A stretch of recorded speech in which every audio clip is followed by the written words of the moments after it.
All right, Joseph, you are up. You've got to find what you love. Your work is going to fill a large part of your life, and the only way to be truly satisfied is to do what you believe is great work. And the only way to do great work is to love what you do. Does the phrase I just quoted sound familiar? That's actually from Steve Jobs' speech at Stanford in 2005. And I can really relate to it, and I know you guys can too, because as the future approaches, some of you guys may be worried what to do as your future careers, or some of you guys may know what you want to do. But today I will be speaking about future careers and some benefits of having a career that you love. A testimony of a friend of mine who decided to quit the system and begin doing what he loves, and how to choose or find a career that you love. Firstly, some benefits to having a career that you love is that you have an increase of happiness in your life. This is a natural response because anyone who hates their work or hates what they'll do for the rest of their life is obviously not going to be happy. According to a survey on BusinessInsider.com, most people, 80% specifically, are dissatisfied with their jobs. This survey also shows that people who have jobs that they enjoy are more happy in their lives. The studies also show that happiness at work results in a boost in productivity. You'll enjoy your time, you'll have a more higher quality work ethic, you'll deliver higher quality work, and your work will have a touch of passion, and you'll have a fulfilling life. And another article on the website money.us.news, researchers have found that, unsurprisingly, researchers have linked increasing levels of happiness to better functioning immune systems and to decreased amounts of stress. So having a job that you love not only will make you happy, but will result in lower stress, better functioning physical body, and you'll feel less stressed, more resilient, less angry, and less anxious. Secondly, I'd like to share a testimony about a friend of mine who quit the system and began doing what he loved. And my friend his name is Ryan Rhodes, and he went to college for a couple years of his life, and now he has a huge college debt. But recently he quit his job, and he decided to start making his own job, an entrepreneur, pretty much.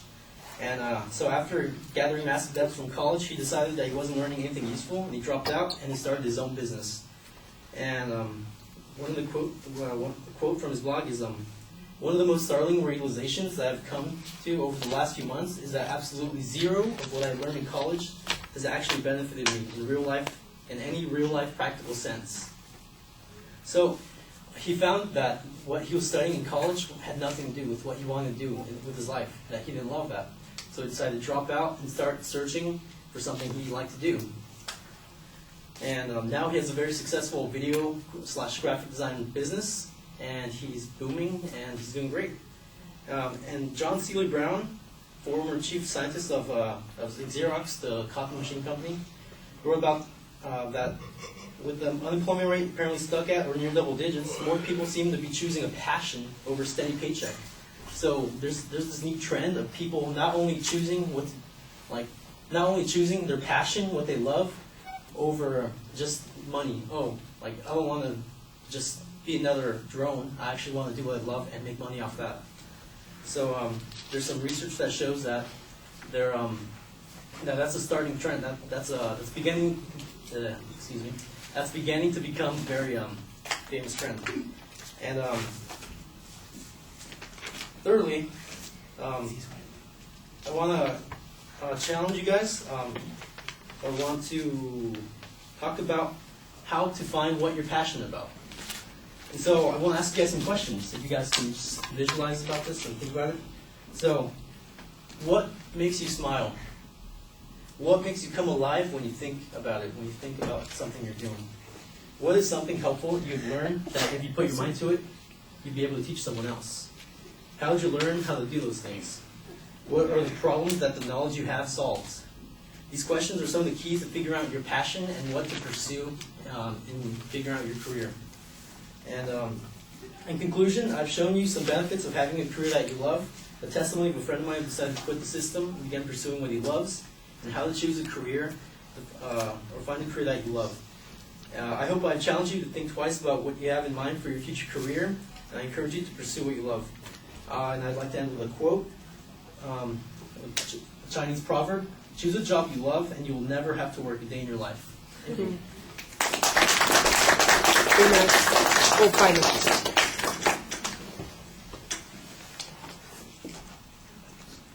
Are you starting at 8 minutes or at 10? 8. Okay, that's confusing. I'm going to kill him.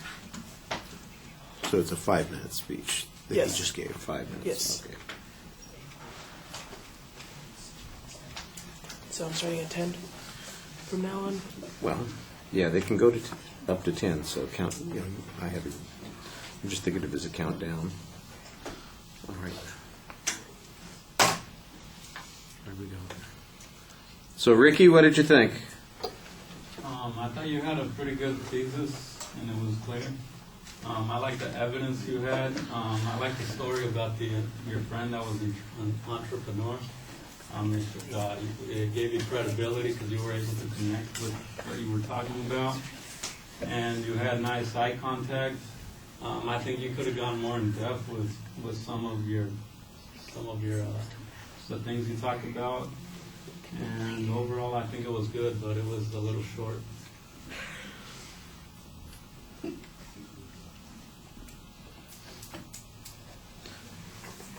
All right. Yeah, I like the opening quote. I think the transition could be a little bit smoother to the body of the speech, but you had a good layout of what the content was.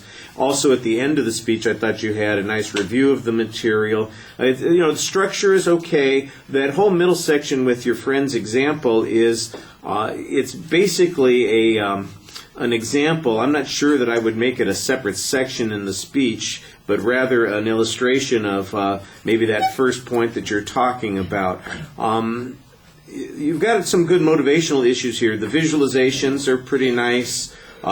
Certainly your friend's experience would be one of those things that would be encouraging to people. If I can, here's somebody who can do those kinds of things. It would be nice to know that people are able to succeed and live on their passions. I mean, there are a lot of people out there who have fantastic...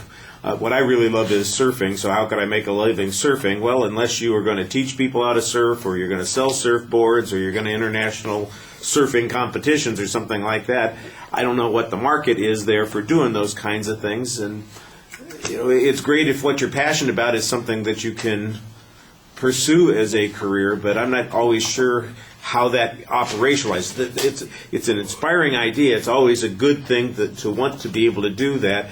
What I think we need some more advice on, some more encouragement on, is finding ways to make those things pay off. And you've got the one example. I'd like to know a little bit more about how he managed to do that. You say he's got this graphics company and the videography company. I'm going, okay, well, how did he do that? What did he start with? What was his vision like, and how did he get to that first step? And because that's the stuff that people are going to need to know to be able to get from where they want to. If you're an unemployed writer, you can write all you like, but how am I going to find some way to make this writing available to people in a way that is going to help support me? That kind of thing. So we got to be able to make those steps. Presentation, I think you're doing a lot more reading than you want to do. I was kind of surprised at that, because it sounds like you know the material pretty well, but you get those cards and you just look down at them on such a regular basis instead of talking to us, that I think it takes away from your connection with us. But your voice, I think, is very effective, and you seemed engaged in the presentation. So I think there's good stuff in the speech. Could there be more? Absolutely, and I think that's probably its downfall, is that it's a little underdeveloped. All right, thank you.